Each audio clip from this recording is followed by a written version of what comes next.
Are we ready? Well, good afternoon. Thank you for coming. This is the beginning of the rollout of our budget.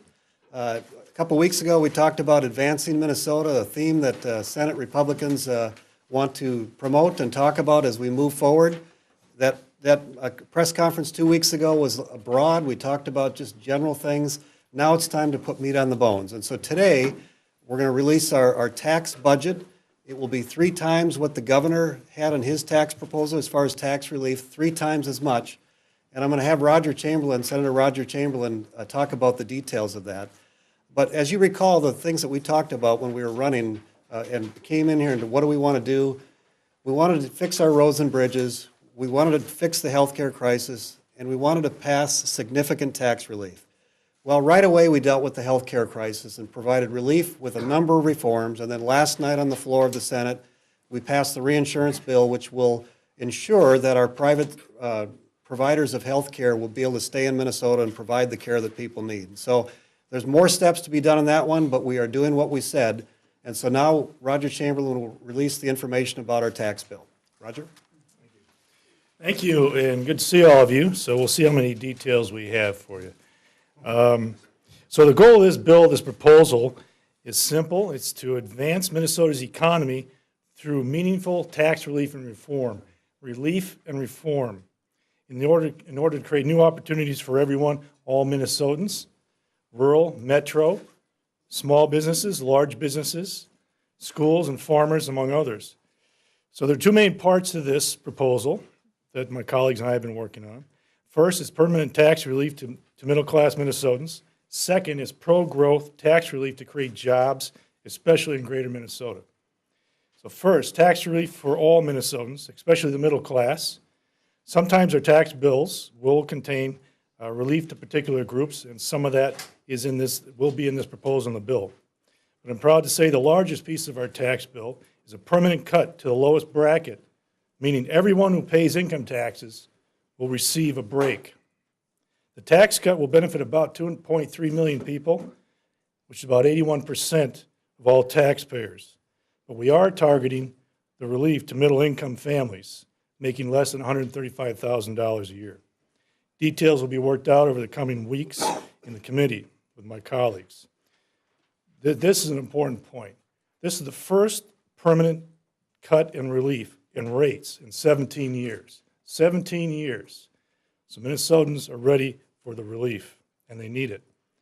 Other parts of the bill that we're proposing and working on, that we're considering, the middle class include phase out or reducing the tax on Social Security income and a tax credit to student loan repayments for the interest. The second part is a pro-growth tax breaks to spur economic development in greater Minnesota. There's several pieces to that. An exemption for the statewide business property tax for the first $100,000 in market value for Main Street businesses, and an end to the automatic increase in the business property tax, freezing the inflator. A property tax credit for agricultural land so that farmers don't pay an inordinate amount of school district levies. Small school districts have trouble passing school referendums because the cost falls disproportionately on farmers and agricultural property. Next, a change in tax law that will provide incentives to small businesses to purchase new equipment, which will lead to job growth. It refers to the Section 179 appreciation federal conformity for equipment. Lastly, a change to the estate tax to bring it more in line with federal law and allow farmers and families to hand down more money to the next generation. The estate tax is about farmers who have a lot of property, and it impacts a lot of Minnesotans, and will help them out. So with that, I will turn it over to Brandon Anderson, who is from Cottage Grove. No, Lonesome Cottage, Brainerd, Minnesota. Oh, that's your ballpark. Yeah, so we asked a Minnesota business person, a Minnesota farmer, and a Minnesota senior to come down and talk about what it would mean in the different areas. So Brandon Anderson from Lonesome Cottage, and it's actually Pequot Lakes, and I'll let him describe his business a little bit and talk about what some of these things mean to him. Thanks for having me. My name is Brandon Anderson. I own Lonesome Cottage Furniture Company in Green Forest in Little Fork, Minnesota also. And really, I'm here to advocate, not really as much for myself as I am for my employees. The permanent tax break that they're offering on the lowest rate will help all my employees be able to have a little bit more income that they can plan on. I really encourage you to make sure it's permanent tax relief so that they can consider buying homes and cars and all the things that everybody likes to have. So that's number one. Number two, the Section 179, the depreciation, trying to accelerate that depreciation will help encourage business owners like myself to invest more in our businesses, to grow our plants, to add on to our facilities, and hopefully to attract more businesses to our community and to our state. We have, just in general, we're the highest tax business owners among the top 5–10% in the whole country. So whatever we can do to attract more business owners to this area and keep our local businesses here in our state will definitely help us with that.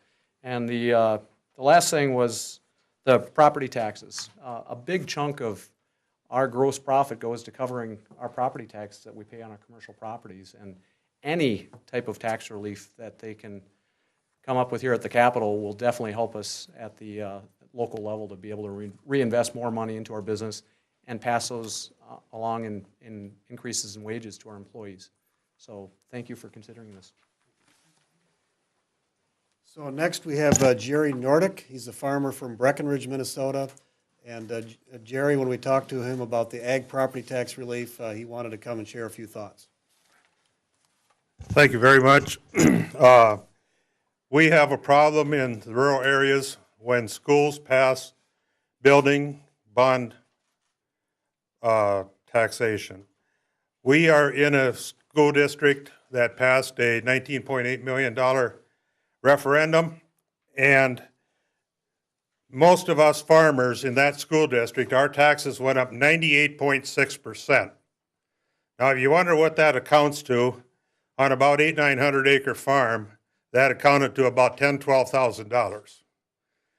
That's pretty tough to stomach where the commodity prices are at today. I am in retail seed business besides farming, and we deal with about 62 other farmers. I have got young farmers out there that had to make a decision 2 years ago when their tax bill came, whether they should carry health insurance or whether they should pay the taxes to keep the farm. That's how serious this is.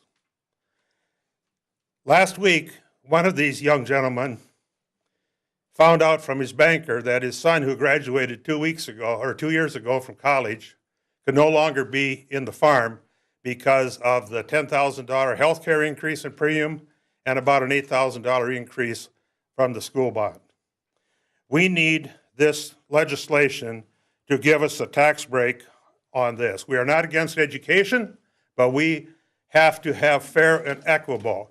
We're paying about 70 to 80%, ag land is, of a lot of these school bond issues, and it's unfair. So we ask that somebody does something to help us out on this property tax relief on school cost. The other problem we have is that some of the legislation is talking about 2 years of funding. The bond issue in our school district was for 30 years. That's going to cost my family about $400,000 and some dollars, just short of $500,000 over 30 years. Basically, that's like wiping out somebody's 401k. It's really going to strap the future young farmers of this country, and something has to change. I guess we just say we need some long-term change on this issue. And they mentioned about the estate tax. I've been trying to do some estate tax planning, and I am very frustrated with when you have to deal with Minnesota tax implications. I was in South Dakota last week, bought a seed tender, and a farmer moved from Browns Valley, Minnesota to South Dakota, and it saved him $25,000 in state income tax. Well, that's what we're dealing with out there in rural America and agriculture, and I guess we ask everybody to do their best to help us out. Thank you. Jerry Nordick, Nordick. And I live in Breckenridge, Minnesota, and my farming operation is at Rotsey. Thank you, Jerry. And one more, and then we'll take some questions. This is Andy Crevero. He's a senior citizen. We wanted you to hear some comments from what some of our tax policy would do for senior citizens. Thank you. It's nice to be the official old guy. I don't know. But I did want to say, and Jerry mentioned that farmers are leaving the state. My peers are leaving this state. I've had 4 of my friends change their residence in the last year. It's very largely driven by finances. The way our taxes are set up here, people like me pay a premium to stay here. I stay at this point because of my grandchildren, who I'm very involved with. But as time goes on, every year I have to look at it financially, you know, how involved am I still with them as they age? So I really do want to stay here. I want to be part of this community. I do volunteer work, and as people like me leave, I think it is not good for this state. So it's, you know, by the way, seniors go to better places than South Dakota, but we're still leaving. Thank you. So we just wanted to get you a flavor of what the citizens of Minnesota think about some of the things we're trying to do. And with that, we'll take any questions that you might have. How much would that cut on the lowest tier be? I don't think we've worked out the exact percentage. We know the range. We want to have it somewhere, the income of between 30 and 90,000, but we just have to figure out exactly how to make that work. You have, I mean, you have a total of 900 million here. Do you know how much what the biggest chunks of this are in terms of, like the lowest bracket change might be 400 million or something like that? I could answer it, but I want Senator Chamberlain to do it. I have a few answers.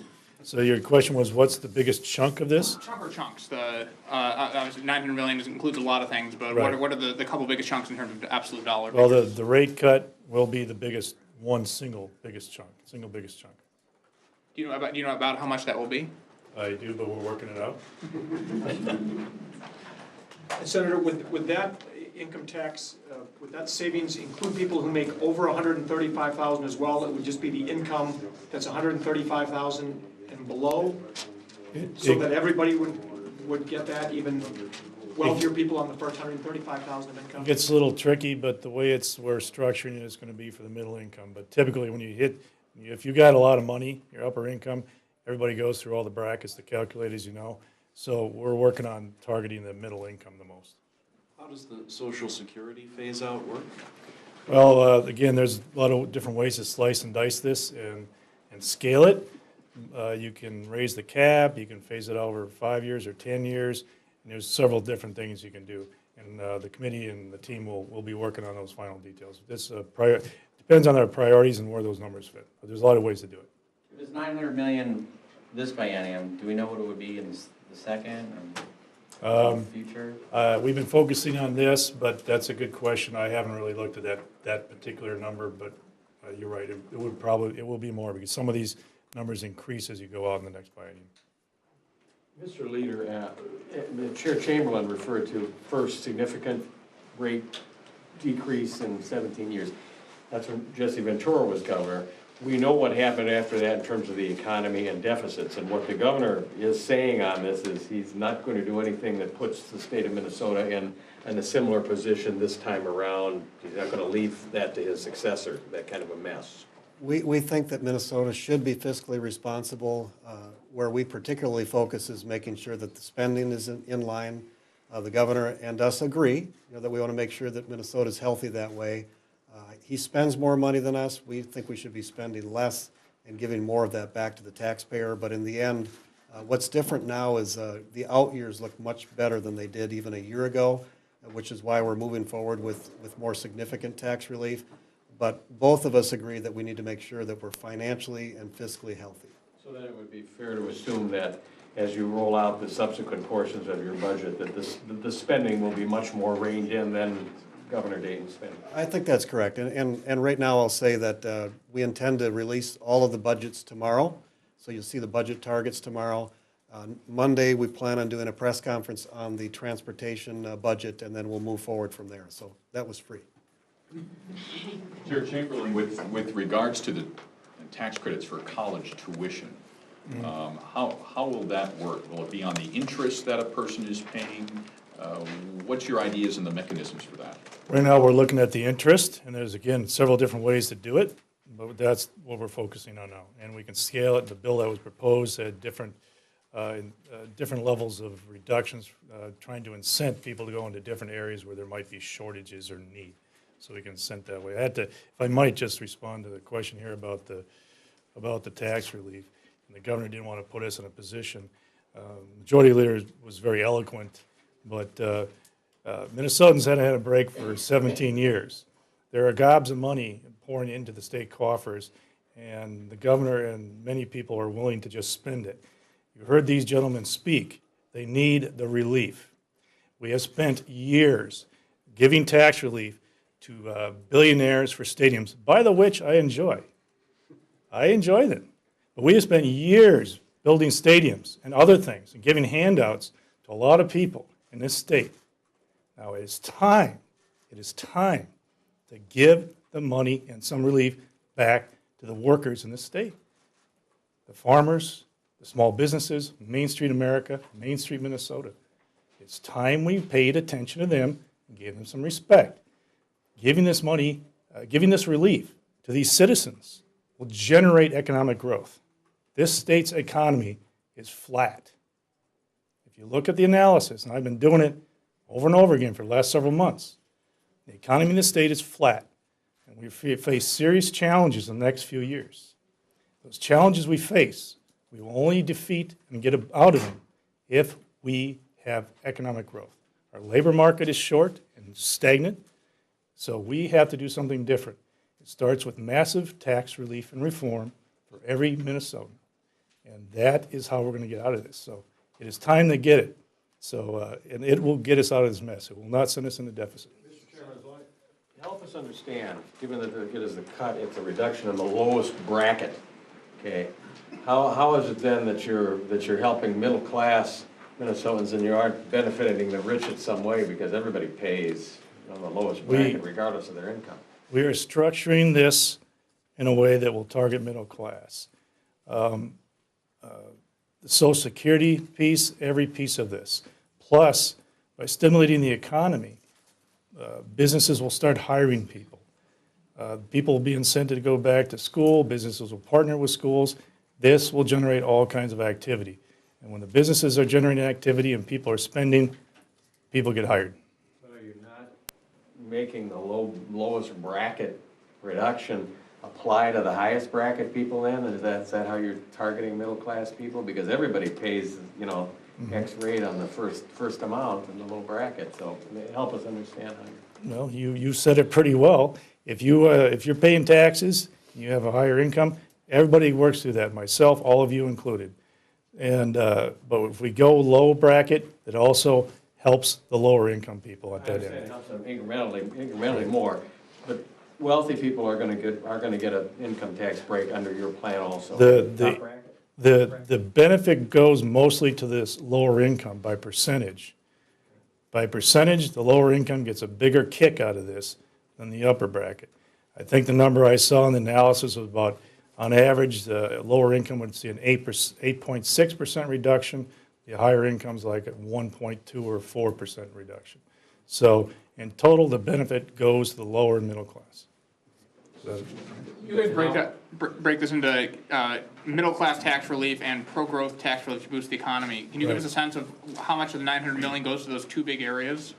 well, I mentioned, like I said before, the biggest chunk is going to go to the permanent the rate cuts and the middle class cuts and those reductions.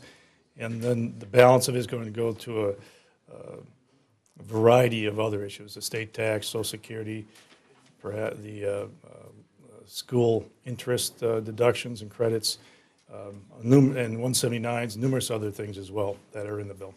The majority of the money is in the middle class, falls in the middle class category Yes. rather than the pro-growth side? Right, I mean, it'll be around that, maybe a 50-50, 40-60, somewhere like that, 60-40. How Yeah. much of last year's veto tax bill made it into this?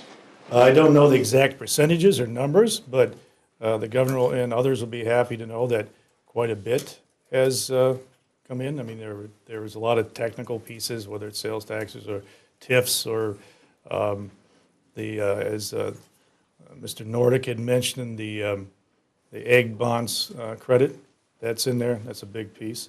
You know, again, this is about Main Street, Minnesota, where people live and work and getting that relief to them. So you got supply side, demand side, and money in the hands of individuals who are working and small businesses to invest and hire, and also some of it goes to large businesses for R&D research, perhaps, things like that.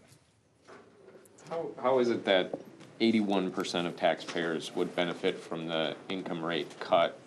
I mean, are you restricting who is eligible for it? Can you walk us through that? And also, Well, I mean, Most, though, that's the bulk of the people who are paying taxes in Minnesota. So if you're not paying taxes, then that piece doesn't impact you. So most people are paying taxes, and if we start a lower bracket, as I mentioned earlier, that goes up. So if you're not paying taxes, then that piece doesn't help. But the pro-growth side does creating jobs, growing the economy. I mean, it's currently 5.35%. Are you talking knock a percent off too? You'll see. You'll see. You gotta show up in the tax committees. Come on down. It was fun today, right? 20 bills we got out of there. Mr. Leader, obviously you release the full targets tomorrow, and Yeah. so you're probably not gonna give us too much of a preview, but Right. obviously this is a lot of money, and you've already spent money on other parts of the budget. Is it fair to say that in order to do all the things you want to do, there's gonna have to be some cut targets in some of these areas? Well, you'll see it tomorrow. You know, there are areas that go up and there are areas that go down, and you'll just have to wait till tomorrow. At least I told you it's coming tomorrow. Mr. Leader, as long as we have you up there at the podium, House Speaker Daudt today, different topic, instructed the House Controller not to authorize the pay increases for members of the House. Where are your thoughts right now in the Senate as regarding what the Legislative Pay Commission has decided? So I have been told, I haven't seen the actual comments, but my perspective is it's now constitutionally directed. We asked the people to decide. I believe it was 80% said they didn't want legislators to determine their own salaries. And we had a commission that did that, and they proposed that the salaries now be $45,000. That's what the Constitution directs. So I don't know how you can possibly get around that. Even if you say, I'm not going to accept it, come July 1, I believe the courts are going to say, you must do this because this is what the Constitution says. And so we're not going to fight it. I think if you took it the other way, and if they had said you should have a lower salary, we couldn't have fought that either. And so I'm just, it's constitutionally directed. I'm moving on to dealing with the budget, fixing healthcare, roads and bridges. But the salary that they have declared will be is $45,000 for a legislator. Will you have to include it in a spending bill somewhere and vote on it? That's where the House and the Speaker are saying that they're not going to do that. If we don't do that, it automatically will come out of the budget, as I understand it, because if it's constitutionally mandated, that's the first dollars that are going to come out, and we're going to have to figure out what to do with the rest of the budget. So listening to their perspective, we have to figure out how to work together. The House and Senate have to agree, but I don't see any way around a constitutionally directed mandate. The Salary Council also called for the elimination of per diem. What's your view of that idea? Well, per diem is used for legislators for the eating, extra meetings that they have, et cetera. And some legislators have more meetings than others. If you're in the majority, you're doing more activity than somebody that's in the minority. If you're out of session and you're a chair, you're having more meetings, and that's what per diem is for. And so I don't intend to change any of that. The council that looked at this factored in per diem, factored in health care, and they said this is the salary. Whatever they said the salary was going to be, I was going to say, that's it. Let's move on with the things that take care of the people of Minnesota. All right, thank you, guys. Have a good day. Thank you for coming down. The old guy.